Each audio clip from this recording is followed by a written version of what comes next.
Hey, and welcome to Douglas Leather's first how-to video.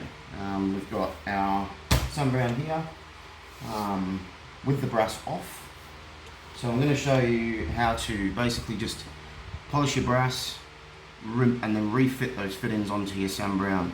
And the reason we've done or made these sun browns with removable brass is because it just makes polishing the leather and the brass a lot easier. And I'll put another video up about polishing leather as well, just give you some hints, tips and tricks and so on. So here we've got the sun brown belt, brassless. So this thing just needs to be polished, the brass then polished and then refitted. What you will need is a bit of brasso. You can get this from Coles, Woolies, hardware stores, whatever, Bunnings. Just a polishing cloth. These polishing cloths we actually order online. Can't find them in Bunnings, Woolworths or Coles, unfortunately. I can give you a link at the end of the video if you want to get one of these polishing cloths. They're really good for leather and brass. And then obviously the brass. So the brass I've taken off already. I've just taken them off the straps and the belt, so they're ready to brasso. What we've got here is we've got our belt buckle hook, so where the buckle actually hooks in. We've got the buckle itself. We've got the sword hook. And then we've got our D's. We've got our actual D, and then our brass triangular D. The triangular D's hold the sword frog, and the top D's hold your cross straps. Then we've got what we call the monk head Chicago screw. These are basically just for fastening the straps and loops. As you can see here, it will just really easily just screw straight on to the strap, and then it will fasten into the loop. Now, we do have about 10 Chicago screws, just studs, and these studs go basically into our holes in the sun brown belt, and then screwed in with the D attached, which I'll show you very soon. We get our cloth, very simply give the brasso a little shake. Just shake the brasso into the cloth so you get a nice bit there, and just simply just start rubbing the brass there till it builds up a nice shine. You can use a buffing wheel. I've got my buffing wheel over there. It's just on a grinder. You can buy the buffing pads and polishing pads from most DIY hardware stores. It's probably the easiest way to do it and the quickest. Now once that's fully shined up there with the brasso, just give it a wipe with a clean part of the cloth. Get that brasso off the actual brass. We don't want any residue of brasso on the brass, because then it'll go onto the belt, and brasso on the belt will probably deteriorate the leather over time, so it's not a good idea. So get it all cleaned off, and there we have a nice shine on the brass. Now obviously you can do that through every other piece. Just take your time with it, get it all shiny and brassed up, ready for your parade or inspection. And yeah, once they're brassoed up, you're ready for fitting, which I'll show you next. So I just thought I might just show you guys really quickly with the polishing on the wheel, and that way you've just got an idea of what to buy if you do go down to the DIY shop. See here, I've got a polishing wheel on my grinder. Now that, as you can see, it is a an SP mop, so 150 millimeter mop stitched. Now you can get these again Bunnings, or you can get them from your home hardware stores, etc. I think I got this one from Settle Agencies in Toowoomba. Great store to get some stuff like this. I also use some cutting compounds and stuff like that. So you got your real, I suppose, abrasive one, down to your finer, less abrasive, which will actually, I suppose, once you've actually polished your brass, you can actually polish it with this and a slightly softer wheel, which you can see here, smaller and softer. These ones are really good for buffing up brass to get a real nice shine once you've cut the brass down, because all brass sometimes does scratch, so it's best to use the more abrasive stuff to get rid of those scratches and dents, etc. So yeah, that's just I suppose the grinder, the bench grinder polishing wheel example. Alright, so after we've polished the brass, we've done the brass and everything, you can either, like I said, you can either do it on the brasso, or you could do it on the actual wheel. A lot quicker on the wheel, definitely. Now, we got our belt hook, so our belt buckle hook, which is the longer piece with the 2 holes in it. And basically that's just where the buckle here clicks in when it's together. So we'll just grab that piece now. So on the end of your Sam Browne here, you've got your tongue and then the 2 holes for this. Now you just slide it through the back there, slides down, and obviously line up the holes. Once the holes are lined up and the belt hooks there, the buckle hooks there, we want to grab 2 of our studs, the ones we've just polished up, pop 1 in, pop 2 in, and then on the back here we'll put in our screw posts. Now, our screw posts, there's only 2 longer screw posts. These ones are 6mm, so just these screw posts with the flathead screwdriver fitment. There's 2 6mm and there's 8 4mm, really small, much smaller ones that you don't really need to worry too much about, because these 2 are the only ones you need for this buckle hook, because it's a thicker piece of, it's going through 2 pieces of leather and a bit of brass, so it just needs that extra length to get through to the Chicago screw, or the stud, the brass stud. So once they're in, make sure everything's sort of aligned. Grab your flathead screwdriver, give it a good tighten. So that is, give it a real good tight screw. We want to make sure it doesn't unscrew and fall off. So that's your belt hook with the studs popped in, as you can see on the back as well, nice and easy. Now, obviously the next piece that's going to go, well, the next piece that we put on here, or what I like to do, is just put on the sword hook. Now that's your sword hook, shaped like that with the 2 holes. Best way to do this is put it in its place over the 2 holes that's on the actual Sam Browne, just there, making sure that it goes like this, up that way. You don't want it the other way around, because it won't hook your sword frog. So this sword hook, it won't hook your sword, sorry. This sword hook goes up that way. So from the end of your belt, it goes facing up. So when you're wearing it, your sword can hook onto there. Now, best way to do this is put it over the holes. In fact, the best way I've found recently is to grab the 2 pieces, the 2 studs, put them in the holes first.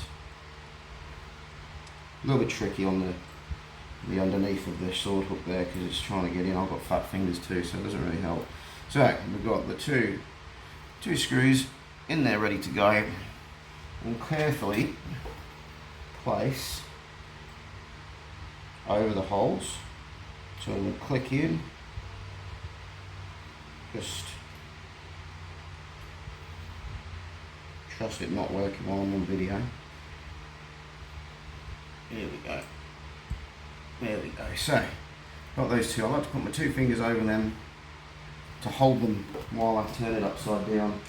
And put another, these 2, now these are the shorter ones, because there's not as much to go through, it's just a piece of leather to go through. These shorter screw posts. With the flathead.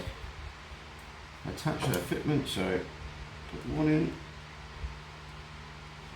Just lightly tighten it for now, just so you can secure the Chicago screws in,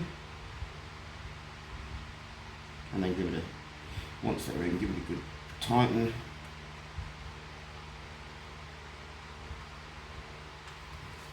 You'll know when it's tight because when your finger's on the other side it'll start moving, so it's tight as it can be.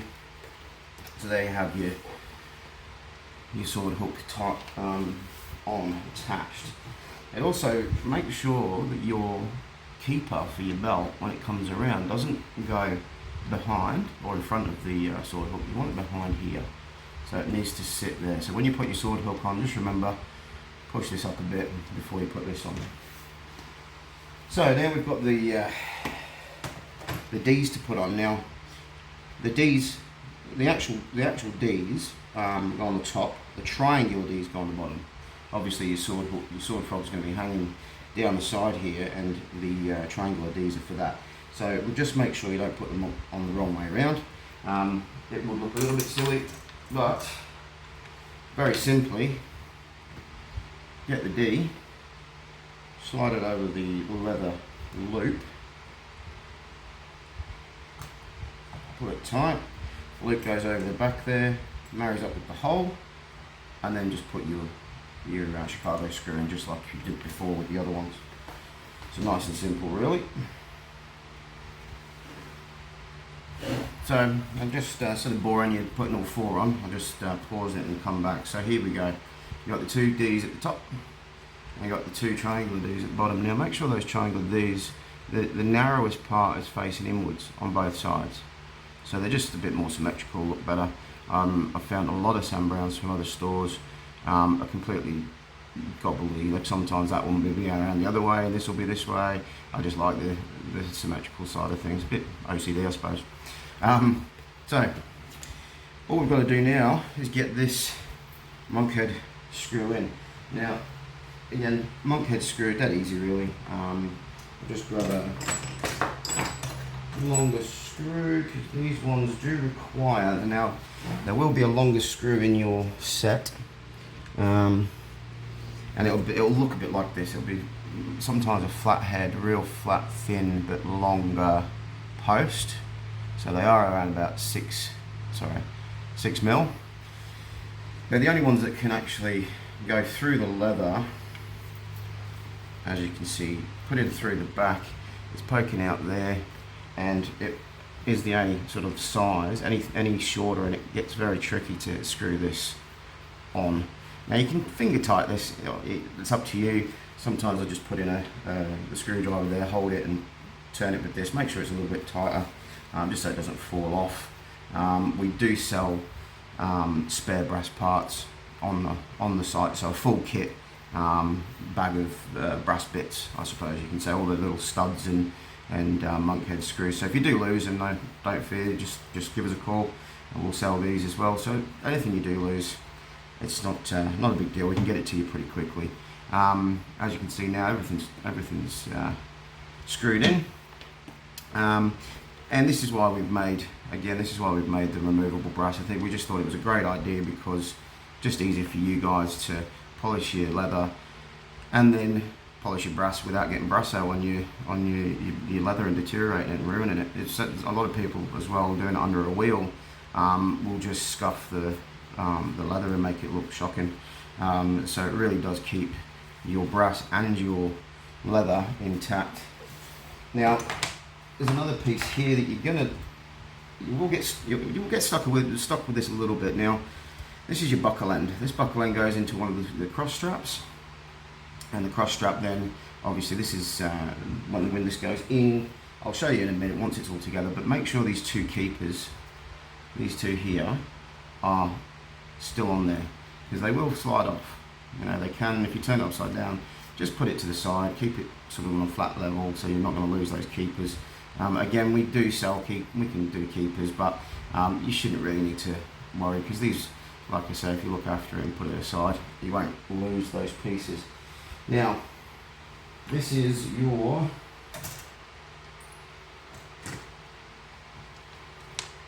buckle assembly buckle. Basically, this is just a small 25mm width buckle. It just simply, and this is the tricky part, with it hanging, make sure you've obviously got it knowing which way it's gonna actually go, like that. Make sure it's hanging down. Simply hold it and thread it over here and push through. So you've actually got, it is a little bit tricky, but you've actually got that buckle end. Now with the keeper, you've got to make sure the keeper isn't sort of free to roam. It needs to come up to the top and just pinch next to it. Make sure that your buckle and your keeper are together. And then obviously on the back here, the two holes will marry up, and you just put in again your Chicago screws. Pop those in. Again, hold them steady. Pop in your screw posts. Keep losing my bloody screwdriver. Here we go. So nice and easy. Screw them in. Just give them a good firm tighten. Again, you don't want it popping out and your kit falling apart while you're on parade. That would be pretty shocking. Right, so we've got, make sure it's all, so now we've got those put in with the keeper inside the loop, the turn back here. You've got to make sure that's inside there, and then this will actually, once the strap goes in, which I'll show you right now, your cross strap will nicely go in, down, so you got that, and then that keeper will go over both bits. So you've actually got your strap and cross, and then your buckle assembly. This is your buckle assembly, and then really just the last piece is to just screw these monkhead Chicago screws on. You'll have a couple to put on, one strap, two strap on the belt and on your buckle assembly. So you've got four monkhead screws. You will have a monkhead screw for your sword frog as well, but the sword frog I'm not showing you today. It's a whole different ball game because there's a few tricky little bits on replacing the brassin. Not everyone has a sword frog, not everyone looks is seeking a sword frog, so I'll show you that separately one other time on the blog. Again, with the buckle, just make sure you put the buckle on correctly as well. I see a lot of people doing it incorrectly. It's just very simply make sure you've got your prongs going the right way, and it goes, basically it looks like it's going backwards. So you're going in like that, you're finding your holes, and then you're pushing that through here. So when it's pulled tight, you can see that does that, not the other way around, otherwise it's going against the other way. Obviously then this comes over when you're wearing it and hooks in. So there's a bit of tightness there, and it's secure. Then obviously pop and this is why I said about the keeper, because the keeper needs to be there.